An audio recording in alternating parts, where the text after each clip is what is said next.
자, 다음은요. 어제 나왔던 일시 부동산 대책 관련인데요.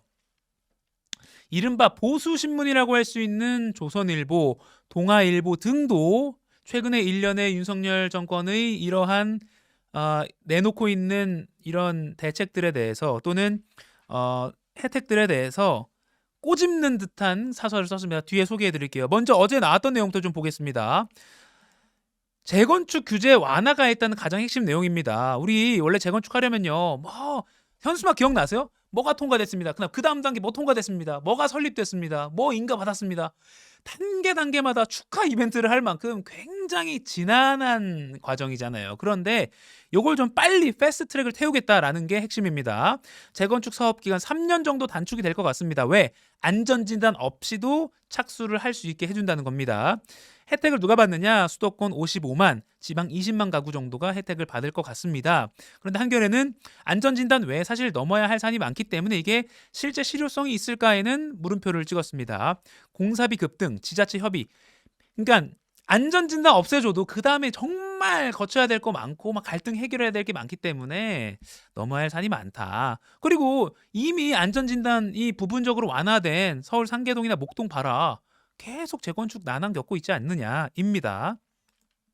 이 밖에도 주요 내용들 많습니다. 보면요, 이거 좀 재밌습니다. 오피스텔 발코니 설치 전면 허용 이런 대책도 나왔고요. 그리고 소형 주택을 살 경우에는 이미 주택이 있는 사람이 사도 부담을 낮춰준다는 겁니다. 그러니까 집이 있는데 또 소형 주택을 또 사면 뭐 세금이나 이런 데서 부담이 많았는데 그걸 깎아줄 테니까 많이 사세요. 그래서 부동산 경기 좀 부양시켜 봅시다라는 겁니다. 그 밖에도 전세 사기 피해 지원 등등이 있습니다.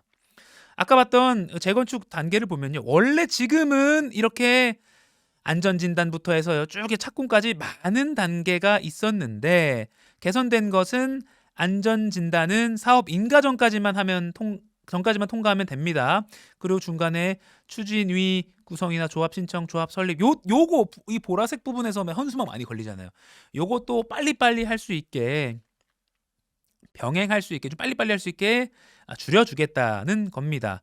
이제 요렇게 되면 어디가 많이 혜택을 볼까요? 이미 30년 정도 된 바로 이 지역이죠. 경기 일산 이미 30년 정도 됐잖아요. 어제 윤석열 대통령이 방문한 곳도 바로 이곳인데 2027년 내에 착공을 해서 2030년 입주를 목표로 조금 빨리 재정비가 될 것 같다라는 분석까지 나오고 있습니다. 요 분석은 이따가 저희가 김인만 부동산 연구소장님 통해서 자세한 내용을 짚어보도록 하고요. 요게 저는 많이 눈에 띄었습니다. 조선일보 칼럼입니다. 사설입니다. 거의 매일 쏟아지는 선심 정책 뒷감당 되나라는 제목입니다. 모르겠습니다. 조선일보 치고는 굉장히 세게 제목을 붙인 것 같습니다. 대통령 발표와 함께 국토부는 이러한 주택수 산정에서 제외해준다는 대책도 내놨다라고 했고요. 미친 집값에 거품을 빼야 하는 시기인데 정부가 투기 수요를 부추기면 영끌 빚수가 재현될 수 있다. 지금 타이밍 이게 맞냐라는 지적을 또 했고요. 이 부분 주목해야 될 것 같습니다. 대통령 지지율이 30%대에 머무른 상황에서 총선이 다가오자 근본적인 국민 신입 회복 조치는 없이 뒷감당 힘든 섬심 정책만 난사하듯 던지고 있다. 이거 문장이 굉장히 세지 않습니까? 근본적인 국민 신임 회복 조치는 없이 뒷감당 힘든 섬심 정책만 난사하듯 다다다다다다 내놓고 있다 이겁니다. 굉장히 셉니다. 예를 들면 전 이런 것 같아요. 쌍특검 거부했습니다. 거부권 행사했습니다. 사실 이건 대통령이 굉장히 어떻게 국민에게 양해를 구하고 더 나아가선 사과를 하면서까지 의회 민주주의를 어떻게 보면 역행하는 거니까요. 설명을 내놓으면서 해야 되는데 또는 김건희 여사 관련된 어떤 리스크, 명품백 등등의 어떤 의혹들에 대해서 불신이 있는 상황에서 이러한 근본적인 국민 신임을 얻을 수 있는 조치는 없이 뒷감당하기 힘든 지금 미친 집값에 거품을 빼야 하는 시기인데 막 부동산 띄우겠다는 뒷감당하기 힘든 선심 정책만 난사하듯 던지는 게 과연 맞습니까? 라는 지적을 조선일보가 오늘 사설에서 했고요. 동아일보도 비슷한 겁니다. 투기 불씨를 경계해야 한다. 부동산 시장의 왜곡을 막기 위한 불합리한 규제는 합리화해야겠지만 그렇다고 규제를 한꺼번에 마구 풀었다가 자칫 집값 불씨를 키울까 우려스럽다라고 했고요.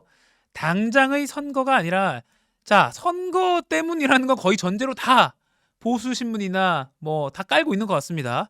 당장의 선거가 아니라 전체 시장의 안정을 고려한 거시적이고 합리적인 부동산 정책의 마련이 시급하다라고 지적했습니다.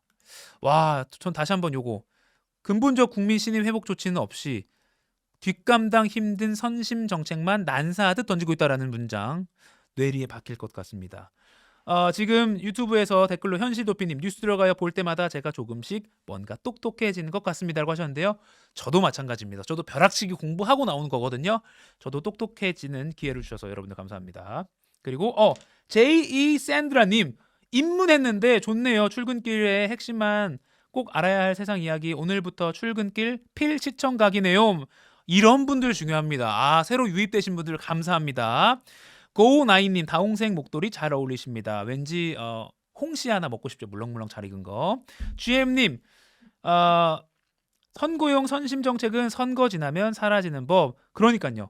선거가 지나고 나서 여기 어떻게 왜냐면 이게 대통령에게 국토부가 대통령에게 보고한 내용인데 구체적인 시행령이나 또는 법 개정까지 필요한 사항들이 많기 때문에 어떻게 이행될지는 이게 많지 다 될 것 같이 보도가 나오잖아요. 이거 아닙니다. 안 될 수 있는 것도 있습니다.